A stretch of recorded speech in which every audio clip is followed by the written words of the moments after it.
মানুষ সবসময় অবহেলিত।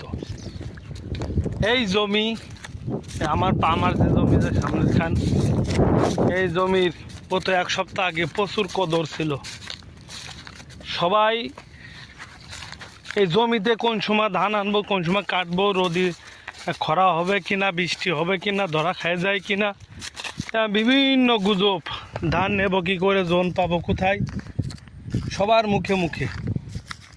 সবাই মাঠে রাত 8টা 9টা পর্যন্ত মাঠে কাজ করেছে, সবাই জমিতে কাজ করেছে।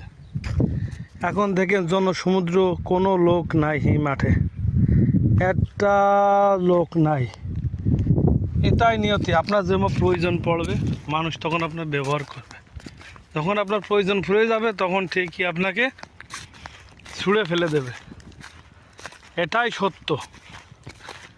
তা মাটি কোনোদিন, মাটি আমাদের আপন, মাটির তলে আমাদের যাওয়াই লাগবে। উপরাল্লাহ বিধাতার অশেষ রহমত যে ঠিকঠাক মতো ধান করা বাড়ি তুলতে পারেছি। হয়তো একটু কষ্ট হয়েছে। এখন ধানের দাম শুনে আমার মাথা খারাপ হয়ে গেছে যে জনের দামই কি ওটা কিনা। তো যাই হোক, আল্লাহ শুকুর, আলহামদুলিল্লাহ এই জমিতে আসলাম।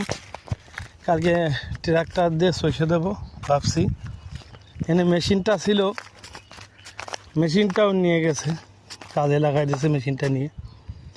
তাই এটাই নিয়তি, মানুষের প্রয়োজনের সময় সবাই ব্যবহার করে, প্রয়োজন ফুরাই গেলে সবাই চলে যায়। এই যে তো কত কষ্ট করে সব গুঁটো দিয়েছিলাম। যাই হোক, সবাই ভালো থাকবেন।